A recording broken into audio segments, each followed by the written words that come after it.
In today's video, I'm going to show you how to make the smaller version of one of the best-selling Etsy products I have ever seen. This ladder shelf bathroom organizer almost grossed one seller $2 million in sales. I don't know what his net was, but that's pretty darn good for one product. And better yet, I've only seen one seller that has the smaller version listed on Etsy.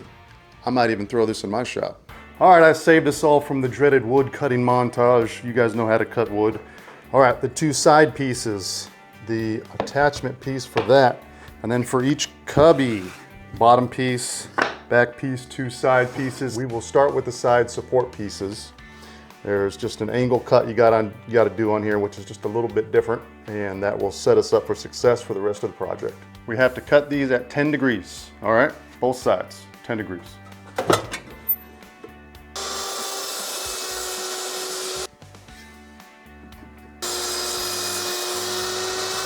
And make sure that they are parallel with the angle that you got. What the hell? Yes, double check that or you'll screw it up like I just did. See? Not parallel. Goodness gracious. All right, if I didn't say it, I'll say it now. You can adjust the size of these things to anything that you want. So I made a mistake on cutting these, so I'm gonna line this up, and then I'm just gonna draw the line where I need to cut. And yeah, it's gonna be 1.25 inches smaller. That's fine, won't mess it up.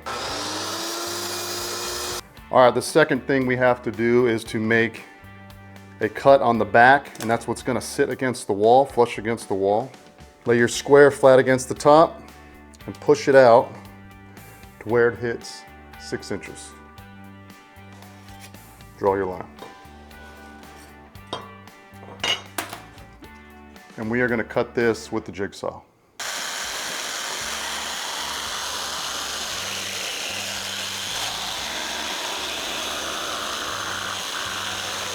We cut it at this angle, so it sits like this against the wall. If you made the angle wider, it would sit out more like this. And you could do that if that's what you wanted to do. Make it a little different. I'm gonna cut it like this so it doesn't stick out too far from the wall. Remember, the shelves are coming out 8 inches anyway, so. All right, I took the liberty of sanding already because nobody wants to watch that either, right? All right, we're gonna assemble the shelves. Bottom piece, back piece, and side pieces. I'm just gonna use glue and brad nails because this isn't gonna be extremely weight bearing, so we don't need to do Kreg screws or anything like that. Start with the back piece.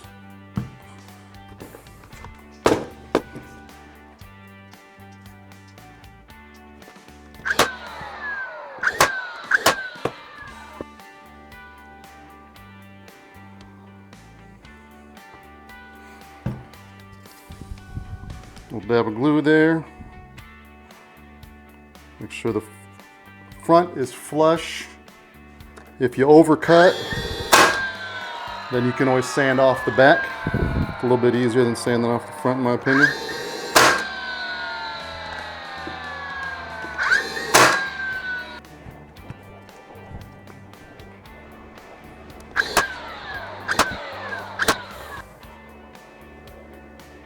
All right, we'll be sure to put some putty in these holes. But other than that, this first one is done.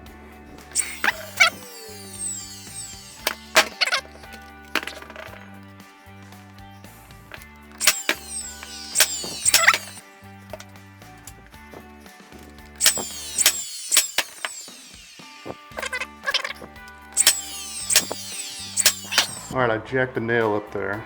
This will be a good learning lesson. I'm gonna pry it up.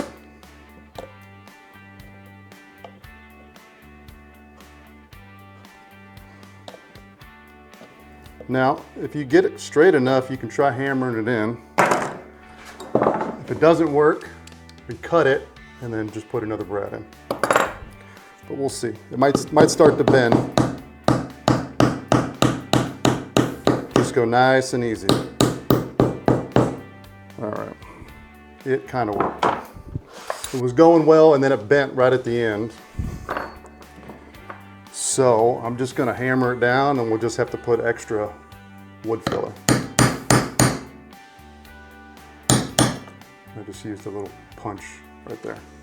Yeah, I left a bigger hole, but it's underneath the surface so I can cover all that up.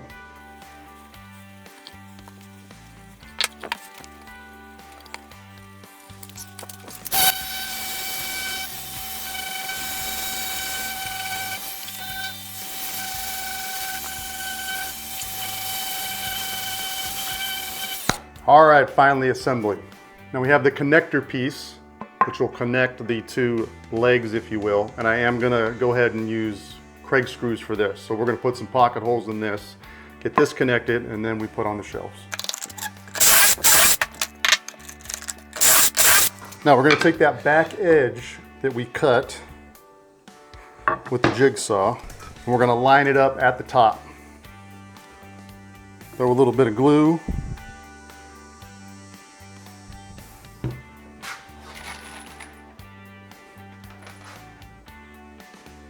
Make sure it's flush, and flush here at the top, and flush against here.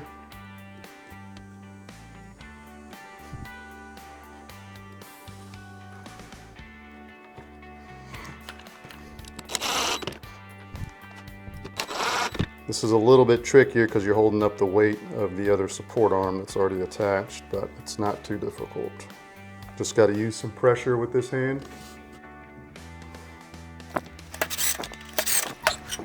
All right, here's what we got. Now we will attach the shelves. Now I got kind of an interesting way of doing this. Remember, this part is going to be flat against the wall, so it's going to stick out like that. So I set that there to make sure it stays down, and then you can go about setting your shelves. Now the first one, or sorry, the bottom one, is going to sit exactly flush with the ends of the support arms here, or legs, whatever we're going to call them. So, and then the second one we can put about halfway if we want to. Now, you can make variations of this, and I've seen some out there already where they extend this longer and then put like a towel arm on it. You might have seen one of those. But I'm gonna do something a little different because all the ones I've seen that don't have the legs have the towel arm. I'm not gonna do that. Of course, you could add a like a pipe. I've seen those pipe towel bars on the bottom. Maybe that might be something to do. Maybe I'll do that. Actually, now that I think of it. You can glue and brad nail this if you want. You can use screws if you want. It's really completely up to you. If you do brads, definitely do glue. If you do screws, you probably really don't need to do the glue. Did I say that right? If you do screws, you don't need glue. Brads, glue. But I wouldn't want screws to show unless you use a Forstner bit and then, you know, put a button on it or something like that to cover it up. So I'm gonna go ahead and glue and use brads on this. And I just realized I need another counterweight here.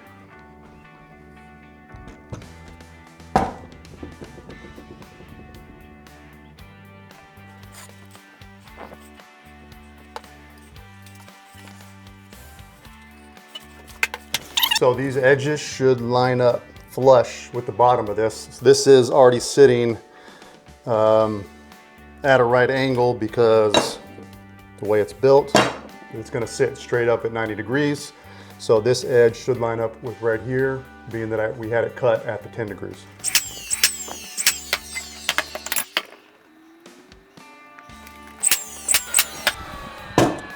All right, first one's in. Second one is going to be a little bit trickier because we are going to have to measure just to make sure that we got it level.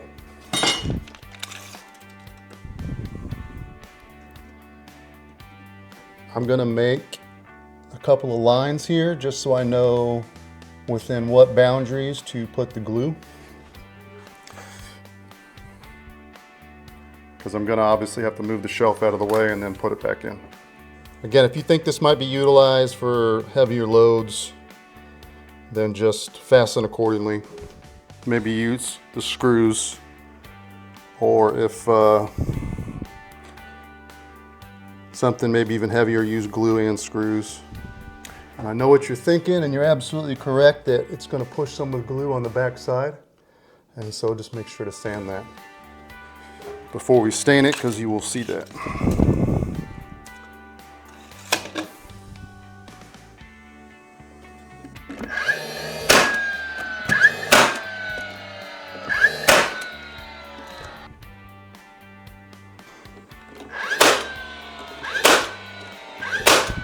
All done up, I will fill in those holes, and I'm waiting for my daughter to text me back. Her and her husband has bought a new house and they want this, but they have not given me the stain color yet. So hopefully she gets back to me here soon, because we got to get this thing finished, right? All right, so here's the mistake that I made. I honestly wasn't even thinking about it when I was putting the glue on here. Obviously the glue pushed back on this back part, which is going to show up when I stain it. So I got the putty in to fill the holes, and then I'm going to have to sand this too. So just keep that in mind. It might work better if you do this one first, because you'll still be able to stretch the legs apart a little bit to put it in there, so you don't have this brushing down, and then do the bottom one, because then you can still stretch these a little bit, or use screws. All right, I'm gonna get that sanded and we will get it stained up. I actually just spoke to my daughter. We're doing weathered gray for this one. Using weathered gray today.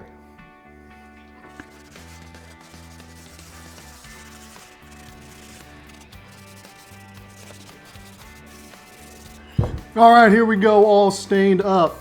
This beautiful ladder shelf bathroom organizer. Bathroom organizers are hot. They are getting a lot of sales. This is a variation off one, and I love the way it turned out. In fact, I think I'm gonna build one for one of my other bathrooms, because this one, as I said, is going to my daughter. And I might go and get a metal towel bar to put on the bottom of this after it's hung up. That'll look good. But a lot of different ways you can build this. You can build it all different sizes. I think there's a lot of different variations you can work with this to kind of make it your own.